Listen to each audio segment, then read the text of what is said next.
didn't know something that I learned today about rabies. Yeah. I had a fascination with it when I was a kid. Of course. I think it kind of goes in hand with the vampires and werewolves and all that stuff. But apparently the US has had one of their very first cases of rabies.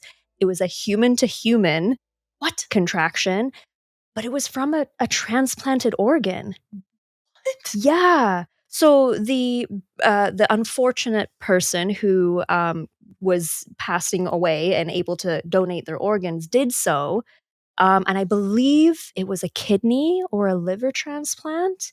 And they didn't realize it because in humans, rabies, I guess, can show up very differently in different people. And they didn't realize that the organ donor had contracted it at some point. Oh my God. And so, yeah, this poor individual, apparently the person who donated their organs had also given corneas to 2 different people. Oh shit. But as far as we know, they have not been infected, and they've been vaccinated and like received prophylactics against rabies. So fingers crossed, we should be good there. But yeah, I didn't know that you could catch it that way. It makes sense, but I never thought about it. But yeah, if you get rabies, like, you're done. Yeah, it's pretty scary. And the needles, if you do get it, because if you do get it, you need to go to a doctor like ASAP, because they can cure you if they catch it fast enough. But they're like big, nasty needles that go into your stomach. Yeah, but as soon as symptoms show up, like, you're done. You're kind of donezo.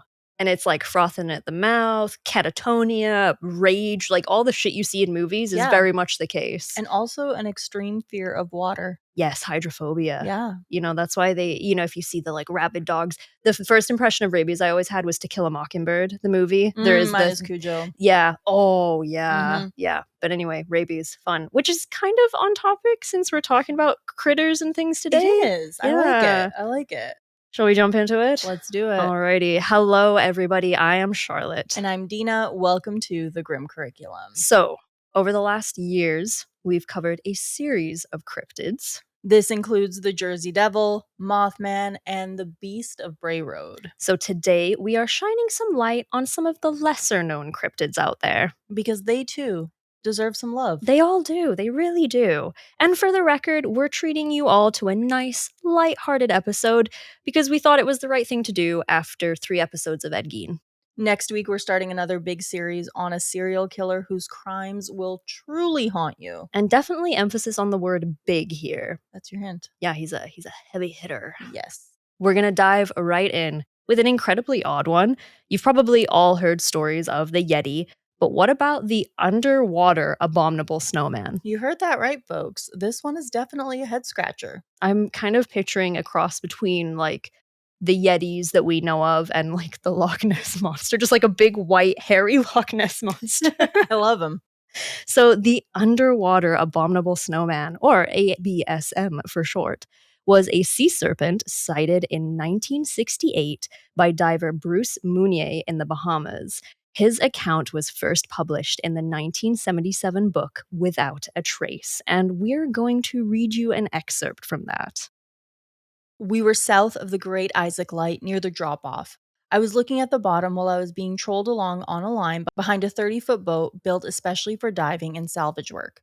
I could see a sandy bottom at 35 to 40 feet. I was deep enough to see ahead of the boat, and some sort of round turtle or big fish about 200 pounds became visible, and I went lower to get a good look. It turned and looked at me at a 20-degree angle. It had a monkey's face with its head protruding out in front, a much longer neck than a turtle, 4 or more times the length of a human neck. It rotated its neck like a snake as it watched me. The eyes were like those of a human being, but enlarged. It looked like the face of a monkey with specially adapted eyes for underwater vision. When it got a good look at me, it took off, using some form of propulsion that came from underneath. I've caught and sold hundreds of turtles, and this was definitely not one.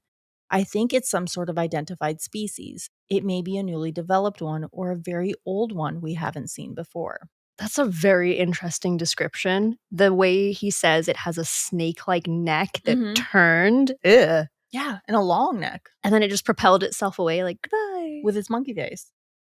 That is super strange. It's almost like, it's sort of like a weird species that's between the ocean and the jungle almost. And it almost makes you wonder if things have been interbreeding or if it genuinely is some kind of unknown species. Yeah. After he spotted it, it was said to have disappeared into an underwater cave. This encounter is the only recorded sighting of the ABSM, which is probably why many people haven't heard of it. So, what could it have been?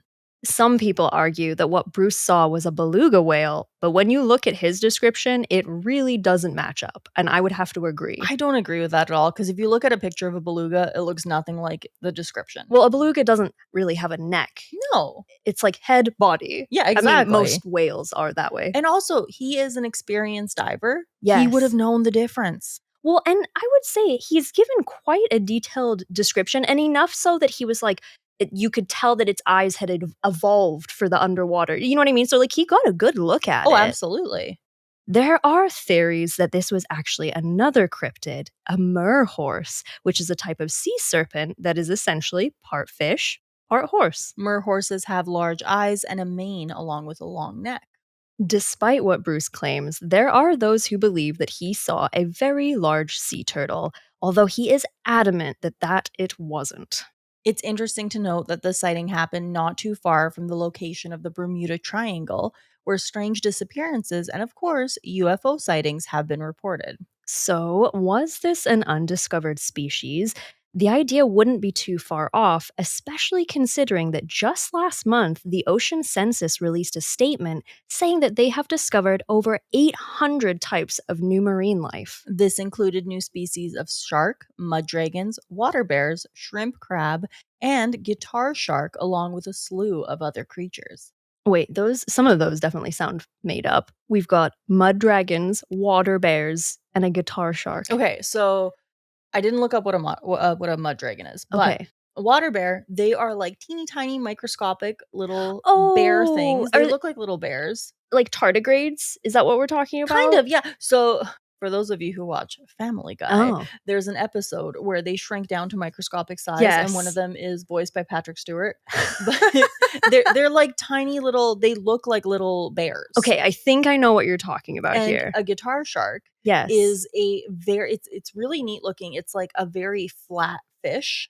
Oh. It's like if you took a shark and you just like squashed it down, Okay. and it's in the shape of a guitar base.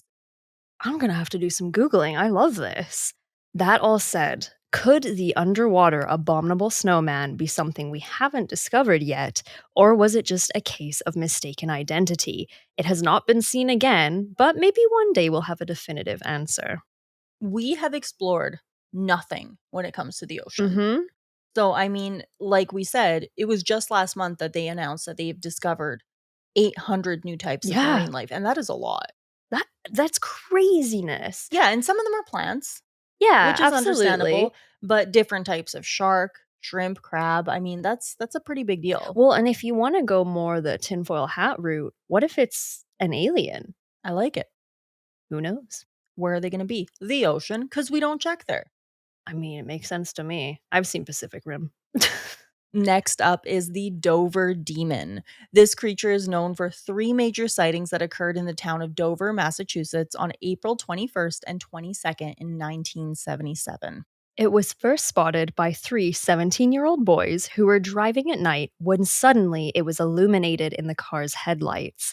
The driver, Bill Bartlett, reported that he first saw what he thought was a cat or a dog.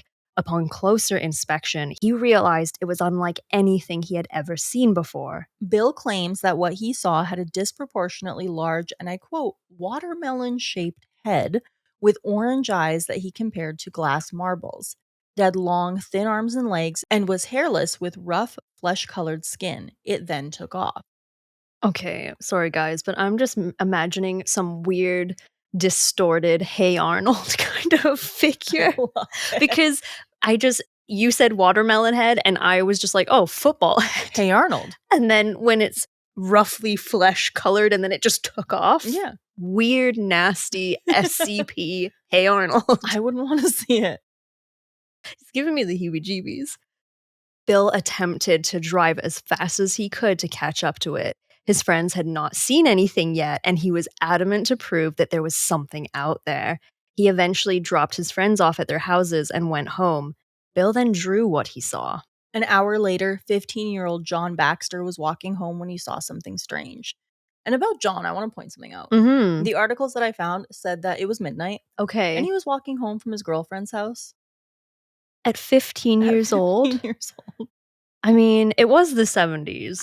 guess. To be fair, my dad ran off and tried to join the merchant navy at 15 years old, so and That's it would so have much been cooler. around that time. That's fair. At first, he thought it was a neighborhood kid sneaking around, but when he got closer, he noted that it had a bulbous head with long arms. He said that its body was similar to a monkey except for its dark figure eight shaped head. It then ran off into the woods. John also drew a picture of this creature. The following day, Abby Brabham, 15, and Will Trainter, 18, were driving when they saw it on the side of the road. Abby would report that the creature was about the size of a goat and had illuminated green eyes. When investigators told her that the other witnesses said the eyes were orange, she was adamant about them being green. The witnesses drew pictures of what they saw. Bill included the following note on his illustration. I, Bill Bartlett, swear on a stack of Bibles that I saw this creature. Not just one holy book, a stack. All of them. Due to the nature of the sightings, it garnered the attention of various cryptozoologists, as well as the Mutual UFO Network and other similar groups. There are some who believe that the Dover demon was an extraterrestrial being. Others say that it was possibly just a case of kids playing a prank. Maybe. I mean, it's the 70s. The internet wasn't invented then. Maybe some kids were like, hey, put this watermelon on your head, take all your clothes off, and run off into the woods. Wouldn't that be hilarious? What else were they going to do? Hey, it was a time before Wi Fi. I don't know what to tell you. Exactly. There are some other possible theories. One is that it could have been a snowy owl, which would explain the glowing eyes. What they thought were fingers could have simply been wing feathers unfurling. It's also possible that it was an escaped exotic pet, possibly a slender loris, which is a primate with long, skinny arms, legs, and fingers. It also has enormous eyes, similar to a cat or a dog, which glow when they catch the light at night. It's also possible that it could have been something as simple as a moose or a cow calf. Either way, those who saw it are adamant about it being something that they, to this day, still cannot explain. I like the Dover demon. He's kind of an odd one because it's not like Mothman, who is Mhm. seen in sort of a very similar situation, right? It's Yeah. like teenagers in their vehicles on back roads. But then this guy, he just appears, but he doesn't really cause any issues. He No. doesn't seem to be a ill omen or He's anything. He's chillin'. just chilling. Sightings of our next cryptid go all the way back to the 1730s in the Blue Ridge Mountain area. German immigrants were described to have been terrorized by a strange flying creature. They named it the Snallygaster, which translates to quick spirit.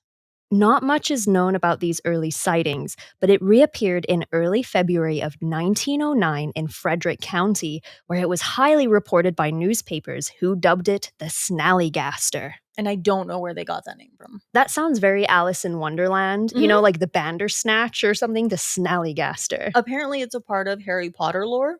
Oh, well, that's news to me. Yeah, I had no clue. During those reports, it seems as if it was everywhere at once with sightings in New Jersey, West Virginia, and Ohio.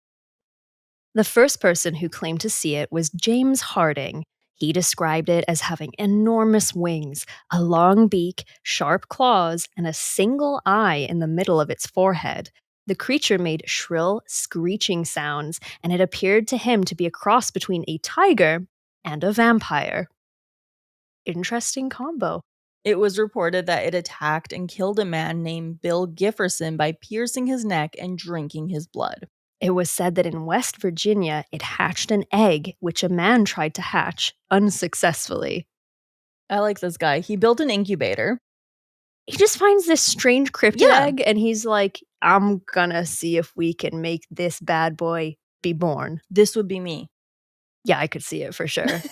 Yeah, I can also see my sister doing something like this as well, because you guys are very similar in the sense that, like, my sister has, like, picked up an injured duck off the side of the road before and then drove 3 hours to find it help kind of thing. Yeah. So I could see you guys being like, "Aw." Well, it's part of the family You are now. my baby now, little Just egg. raising a Snallygaster in your backyard. T.C. Harbaugh of Casstown, Ohio, wrote a letter to the Valley Register in early 1909 claiming that a strange beast flew over his house while making a screeching noise. It was described as having huge wings, a large horned head, and a tail that was over 20 feet long. In Maryland, a man claimed to have seen the creature resting near his kiln. When he approached it, it woke up, screeched, and flew away. Honestly, if you had asked me to describe the Snallygaster knowing nothing about it, Mhm. I would have guessed something like this. Yeah, the name suits it. It's almost very dragon like in a way. Absolutely. Sightings of the Snallygaster were so prominent that it was reported that President Roosevelt even wanted to postpone a trip to Africa so that he could lead an expedition to capture whatever it was. I love that. That's very gung ho of him. I like that too. After that, sightings stopped for 23 years when the creature was sighted in Washington County. Eyewitnesses claimed that it flew at them. Many believe that this could be the offspring of the initial creature that was sighted. The existence of the Snallygaster has never been confirmed nor denied. Despite this, reports of it have appeared in National Geographic and Time magazine. Wow, I've never heard of this fella before, and he's been in Time magazine? Right? He's famous. That's crazy. I like this guy though, I like him think. too. Again, doesn't seem overly disruptive, just shows up, gives everyone a little bit of a fright, and then disappears for another 23 There's years. one story, which I mean, this stuff, how can you verify? You know what I mean? Totally. Yeah. But there's one story where this one guy, he had a big still of moonshine. Oh. And it flew over it and it saw the moonshine and it was like, "Ooh, what's that?" And it went really close and it got drunk from the fumes of the moonshine and basically fell down and died. Oh my god. But that was never actually reported in Time magazine. And it's just one of the many stories about this critter. I feel like it's just a case of farmers and stuff spinning yarns, and Mhm. he's like, "No, guys, I promise you, it saw my still, and then it drank and got high on the fumes, and then Mhm. it died." And then they're like, "Okay, Bob, where is it then?" And he's like, "Well, I mean, I don't know. I forgot. It disappeared." Our last cryptid we're covering today brings us to the Pope Lick Monster, who has been sighted in Louisville, Kentucky. Multiple people hoping to catch a glimpse of this creature have died in terrible accidents. The Pope Lick monster, also known as the Goat Man, is reported to be a mix of human, sheep, and goat. It's said to live beneath a railroad bridge overlooking Pope Lick Creek, hence the name. It's interesting to me that we have Watermelon Head and he's called the Demon, Mhm. whereas our Pope Lick Monster here, who I would say has a lot in common with the Goat Man on the bridge and Mhm. stuff, I would say these have more sort of satanic imagery than Watermelon Head. Yes, and we will get to that. Okay, wonderful. According to some legends, it either uses hypnosis or voice mimicry to lure people onto a bridge, only for them to be hit by an oncoming train. Other stories go as far to report that it attacks its victims with a blood-stained axe, and that the mere sight of it has caused people to jump off the bridge to their deaths. He's pretty metal. I was gonna say, this is pretty satanic. Oh, yeah. There are multiple stories about the origin of the Pope Lick monster. Some believe it was a circus sideshow performer who vowed revenge of those who mistreated him. After his death, he was reincarnated as this creature. Other stories say that it's the form of a farmer who sacrificed his goats in exchange for satanic power. There it is. I mean, it comes back around every time. The thing that makes the Pope Lick monster different from the others that we've covered is that there's actually no reported sightings of it. After all, those who have seen it have all possibly died soon after. Despite this, it remains both a cautionary tale and a legend. And rightfully so, because like we mentioned, people have died trying to find it. Many died on that bridge. But in April of 2016, a 26-year-old tourist was killed after being hit by the train while searching for the monster. Her boyfriend survived. Oh, man.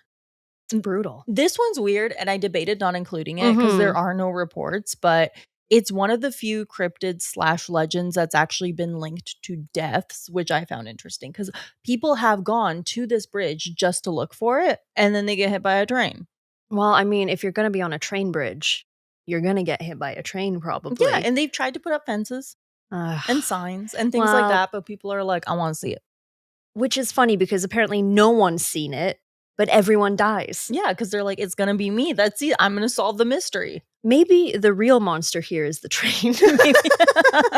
Maybe it's like a Christine sort of situation. Ooh. I don't know about that. That's a bit bizarre. But I like it, how though. do we know it's a goat man if no one's ever seen it? That's just what they say. They're just like, well, people are dying on a bridge, and there's that other goat man, so It's gotta be it's a got to goat be a man. goat man, and it's Satan. So Yeah. all goes hand in hand. Exactly. Well, I hope that you all learned something today. I certainly did. I'm so glad. Yeah, I had not heard of any of these, and I think they definitely deserve to have more recognition. That was my goal, and you know what? There were 2 others that I wanted to include that I Ooh. omitted. We'll So save them for there's next definitely time. more there. Yeah. And like we said, today's episode, it was really about exploring cryptids who may not be as well known as others, Mhm. but are still a huge part of legend in the areas that they're said to inhabit. And quite frankly, we just thought they deserved the attention too. There are new animals being discovered on a regular basis. And the fact of the matter is, while some of these may be hard to believe, there are still beings out there Mhm. that we haven't found. So who knows? Maybe one day we will have an answer for what these creatures really are, but for now, they will remain legends in their own way. Do you have a cryptid that you want us to cover? Email us at thegrimcurriculum@gmail.com. Have you seen one? Bonus points. I almost wonder, and now this is really tinfoil hat territory, Mhm. but I do believe there's a lot going on government and military and special secret service wise Mhm. that we civilians will never know about. Mhm. And I almost wonder if when these things are seen as like one-offs, are they escaped from like experimentational labs? So it's good that you mentioned that. Because Yeah. that was one of the theories with the Dover demon. Well, and even Mothman too. They said, Yeah. you know, he was by, decommissioned military bases and Mhm. all that sort of stuff. And I'm pretty sure there's like cloning and things happening behind the scenes and God knows what experimentation that quite frankly I don't think we need to know about. Yeah. You know what, we probably need to know about it, but I don't think I want to know about Mhm. it. And so yeah, when these things show up, I'm like, what if you're just some poor mutant creature that was made in a lab and you either got released or let go or escaped? Yeah. I mean, We may never know. you don't know. Next week is episode 150, and we're starting a brand new Yeah. series on a serial killer of epic proportions. So if you want to see who it is before everyone else, sign up for our free Patreon tier. And speaking of Patreon, of course, we always love to give a big shout out to our top tier on Patreon, the Grim VIPs. Thank you all so much to Atlantean Jedi, Judy, Steven Centauri, Paranoid Pop Rocks, Bob, Brian, Kevinus Musicus, Nova, Lisa, Mayhem Mudkip, and Yegpla. Thank you, thank you, thank you. You are all the titty city, the bee's knees, the cat's Yeah. pajamas. And thank you all so much for listening. This has been The Grim Curriculum. I have a wholesome one. Oh, good. Despite what people may think, goldfish don't have 2-second memories. Aww. In fact, some can remember a human face for years. Oh, that is wholesome. And thank goodness for the goldfish and their memories. Right. And it's good to know that if you have one, because they live for a long time if you take Yeah. care of them, they get real big too. I love that they might recognize you after all those years. I love it. Very wholesome. Thank you. Bye. Bye.